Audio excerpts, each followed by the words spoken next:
Okay, we're ready to go. Excellent. Well, thank you for attending the Fulbright U.S. Student Program Info Session. My name is Dr. Lenitra Berger, and I'm joined by Dr. Megan Bruning. We are the Fulbright Program Advisors at George Mason University. We work in the Office of Fellowships. And so we, just to kick it off, Taurus, if you could just write what country are you interested in? Just put that in the chat for us so we can see, what region of the world you're interested in. So what we'll be doing today is we'll be giving a short presentation about the program and the application requirements, and then we'll answer any questions that you have.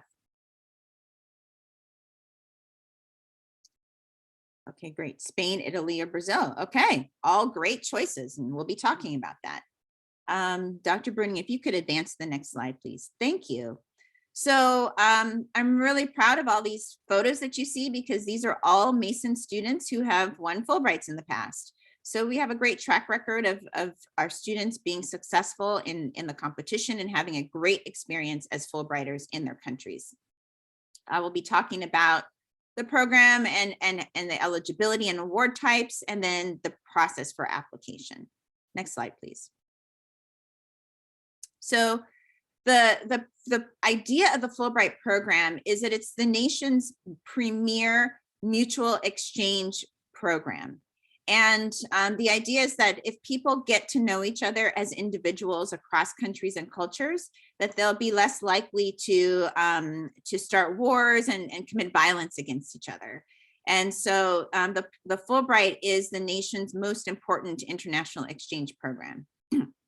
It was created after World War II and is sponsored by the U.S. Department of State's Bureau of Education and Cultural Affairs. The program is administered by the Institute of International Education. So you might see, if you've looked at the website, that IIE is the administrator of the program, but the Department of State is actually the funder of the program. It's really important to understand this idea with Fulbright, because fundamentally, this is a cultural exchange opportunity, and you have to be committed to the idea of cultural exchange to be successful in this process. If you really just need grant money to go do some research, or you just want to teach English, but you don't want to embrace cultural exchange and talk about your enthusiasm for cultural exchange in the application, you are not likely to be successful. So this is a really important part of the program. Next slide, please. So in addition to being a cultural exchange program, Fulbright has a deep commitment to diversity and inclusion. And I'm saying that as somebody who has also spent lots of time working directly with the State Department to deepen its commitment to diversity and inclusion. And you'll notice that many of the winners of our Fulbright program do represent a very diverse group of Americans going overseas. So I can say with confidence that the Fulbright is incredibly interested in making sure that you have the opportunity to be a Fulbrighter, regardless of your class, your color, your race, your sex, your geographic location. These are things that they embrace, and they want the world to see that America is a diverse country with people with diverse perspectives. And Fulbright has created many resources through the work of George Mason students and me as the Fulbright program advisor, to really encourage students to bond and connect across identities. So the Fulbright has several Instagram affinity groups that are very important. There's Fulbright Noir, which is for Black Fulbrighters. There's Fulbright Mariposa for Latinx Fulbrighters. There's Fulbright Salam, Fulbright Prism. So these are places where you can go on Instagram and see all different types of Fulbrighters and what their experience was. And they love to talk to prospective applicants about their experiences and share advice. So there's a very robust program for alumni and prospective Fulbrighters relative to diversity and inclusion. So eligibility. So the program has some basic eligibility requirements that everybody has to meet. You must be a US citizen at the time that you receive the award. So if you're in the process of applying, that's okay, but you have to have your citizenship when it's time to depart. And this is a very important aspect of the program. If you are an undergraduate, you need to have your bachelor's degree in hand, again, by the time you get on the plane. For grad students, there are different rules and regulations. You can be at various stages in your graduate program. You just cannot have already received your PhD. And then each country has additional eligibility requirements that are specific to that country and the type of work that you're doing. Next slide, please. So there are two types of awards. There's the study research program, which is the original Fulbright program that started in 1946. That's where you design a research project and you pick the country, you pick the city and the university where you might do that project.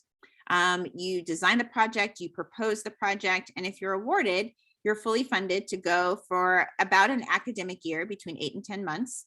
And there are about 140 countries who offer these types of grants. The newer program that is also the fastest expanding program is the English Teaching Assistantship Program, or the ETA program. In this program, you are helping English language teachers develop lesson plans to teach in their classrooms. So you're not running the classroom, you're helping the teachers in the classroom. That varies the type of teaching assignment you have. The difference between the two is that with the ETA, you choose the country, but you don't get to choose the city.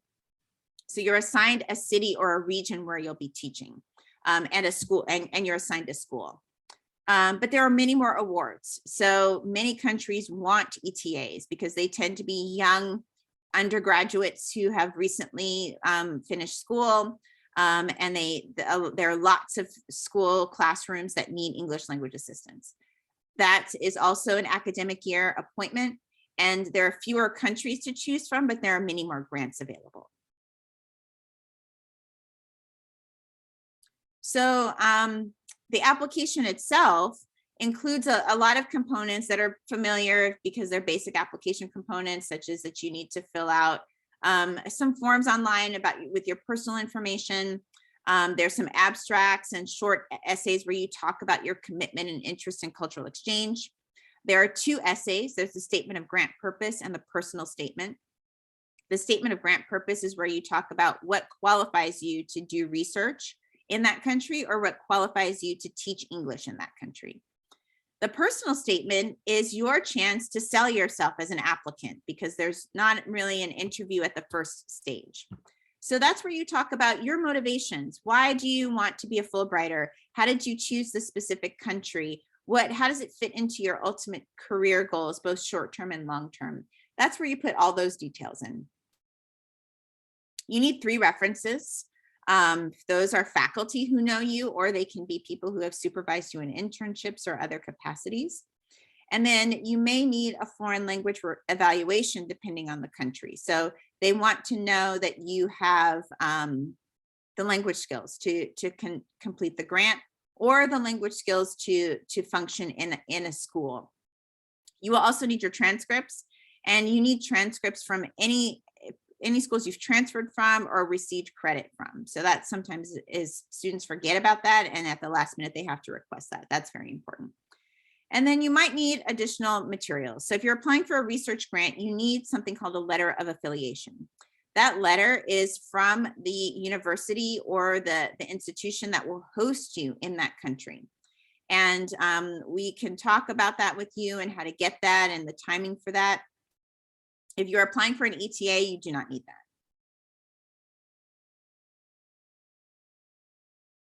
So for the essays, here's a little bit of more information about those. If you're applying for a research grant, you get a maximum of 2 pages, single space, to propose your research project. And that would be similar to like if you were writing a thesis or something and you had to write about your methods and your research question. If you're an ETA, that's 1 page. This is an essay that really focuses on, what are you going to do with this funding? The personal statement for everybody is only 1 page, one page for everybody. And that is a narrative picture of who you are and how have your experiences led you to the point that this is the right year for you to apply for the Fulbright. And I'll say at this point as well that we have workshops that focus just on these essays and the differences between those essays, and we help you with those essays. Everyone who you see in these pictures who's won a Fulbright has come to that workshop. So that is a really important way to make sure that you're successful. So now I want to talk about just some strategies and tips as you're thinking through this. We really love this program, and this program has done so much for many Mason students. So we are looking to help as many students as possible apply for this award. But what's important is that you really think carefully about your motives for applying, and we can meet with you and talk with you about that. So, why Fulbright? Why now? Those are the two big questions that you need to ask yourself. And then, we'll be working with you on deciding who to write your letters of recommendation, going through multiple drafts of your essays. We have additional staff in our office. We have a GPA named Christina Medlock, who is our administrative assistant. And then we have a writing specialist who is designed to help you with these essays. This person is specifically trained on Fulbright essays. No one should take their Fulbright essays to the writing center. I repeat, do not go to the writing center for help on these essays. Our office is specifically trained to help. Every year we have students who go to the writing center to get help on their essays, and they do not win this award. So please make sure that you are working with the Office of Fellowships on your essays. You're certainly, if you have mentors who are helping you with a research project, they would give input from that perspective. But we are the ones who are trained yearly on all the technical aspects of this program. So, we'll be really focusing on what's the right grant for you and the right type of grant. That is really the success of the Fulbright program at George Mason University. Sometimes students come and they say, I want to go to the UK, but they don't always understand the dynamics of applying to that particular country, how competitive it is. There's only one grant per school. And if you can imagine everybody who speaks English wanting to go there, there's a lot of applicants. So there are many times when there's another country that you might not have been thinking about that could be a very good fit for you. And they don't get a lot of applicants, but you would be perfect. So we really ask for you to be open to our advising and our expertise. So, we're really putting your best interests at heart first. So be prepared that we're going to push you a little bit to think about what grant is the right one for you. Next slide, please. So, these are questions that, we'll talk more about when we get to the essay phase. Just in terms of thinking about, finding the right fit for the right country.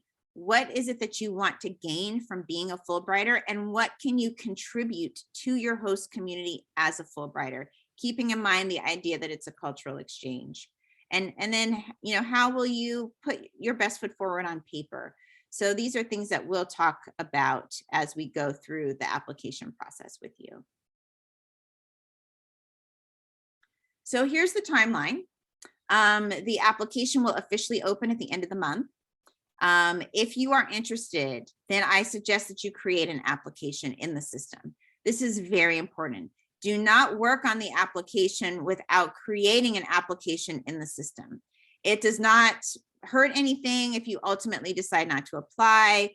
No one's going to see it. No one's going to judge you. But if you don't start an application in the system, from our perspective, we do not know that you're applying. And we communicate with all of our applicants through that system. So we're sending out information about info sessions, changes in the rules, new countries and grants that are available, our upcoming workshops. So please open an application on the website. Every year I have students who come to me at the end of the summer and say, I've been working on the application all summer. They've missed all of the workshops. They have not had any advising because we simply did not know that they were interested. So this is really important. The next thing is that then you will meet with us, depending on if you're a graduate student or an undergraduate student. We'll sit down with you. You will come to us with your 3 top choices of countries and type of grant. And in that meeting, you'll explain to us why you picked those 3 countries and why those are important to you. From there, we'll have a conversation about what's the right fit for you. Once we settle on that, then you'll start working with our personal statement specialist in June on your essays, and you will work through the summer on your essays. July 1st is a really important date for the process because that's the date to make a final decision about whether or not you're going to apply. We are a small office with very few resources. And so if it's not helpful for us if we work with you all the way through the summer and then on September 14th, you decide, oh, no, I'm not applying. That's a lot of our time and effort put into an application if you don't turn it in. So we need you to make that decision and commit to turning in the application by July 1st. We've also found that no one who started an application after July 1st has won a Fulbright in our office. So that's really the latest time that you can start an application and have a good shot at being successful. The campus deadline is, this is the 14th, but the campus deadline is the 15th of September. It is September 15th at 5 p.m. 5 p.m. on September 15th is the campus deadline. You can certainly turn it in on the 14th. You can turn it in early if you want to. That is totally fine. But the 15th is the last day to turn it in to receive a campus endorsement. A campus endorsement means that we will fill out an additional evaluation of your application, which carries additional weight for the Fulbright committee. So we need to have your application in at that time. That's because Fulbright requires us to have additional vetting of your applications on our campus. So we do have a campus committee that meets about a week after the campus deadline to review those applications and give you additional feedback. So just think about all of the people on our campus who are invested in your success and in you winning this grant or award. So it's a step that's an important step because it helps make sure that you're competitive for the award. This year, the deadline for the final deadline is October 12th, 2022. That's the last day to turn in that application. And I believe that's probably a 5 p.m. deadline as well. So we turn in all of our applications at George Mason University 2 business days before the Fulbright deadline. That's because 10,000 students apply for the Fulbright every year and the system breaks down. If it breaks down on October 10th, that's the new deadline. They don't reopen it. And so we don't want to do all this work with you on this application and then have you not turn it in. In the 12 years that I've been doing this, I have had a few students who ignored that deadline, missed it, and then were crying that they missed the deadline. There's nothing I can do for you. I can't reopen the application. I can't do anything for you. So it is very important that you understand that these deadlines must be honored. After your application is turned in, it goes from Fulbright to a national screening committee. So they break up your application by country and type of grant. And over those next 2 months, they're reading through the information. They're looking at your file, and then they will tell you in January if you've made it to the next round, which means that you're a semi-finalist. If that's the case, then you send them your official transcripts, and you may be contacted for an interview depending on your country. We offer extensive help for students who get interviews. So if you are invited for an interview, you should let us know right away, because then we can help you prepare for that interview. We have information about what each interview looks like, and we have processes to help you prepare for those interviews. And then March through June is the final selection time. So anywhere between March and usually around April 15th is when you hear back from the Fulbright. Next slide, please. So I'm going to turn it over to Dr. Bruning so that she can introduce herself and talk about resources. Thanks, Lenitra. So a little bit of information. Lenitra, mentioned that there are many people here at Mason to help you on this process. That includes me, Assistant Director of Graduate Fellowships, and as she already mentioned, our personal statement specialists. Fulbright itself has a lot of amazing webinars and video guides to different parts of the application and also a lot of alumni panels telling you what it was like to apply for this award and to live it when they went overseas. You'll note that there's a general email here, fbstudent@iie.org. You should note, though, that countries have their own regional manager emails. If you have a question about the Fulbright, we are always your first stop, right? And if we cannot find the answer, then we can identify the right person, the right email that we need to contact. Our general email is pgfs@gmu.edu. Our amazing admin, Christina Medlock, manages that email, and she will always get back to you in a quick turnaround period. And as Dr. Berg explained, we're here to help you from beginning to end of the application and also after. We're here to provide post-award support as well to make sure that your experience overseas is a positive one that you have been looking forward to.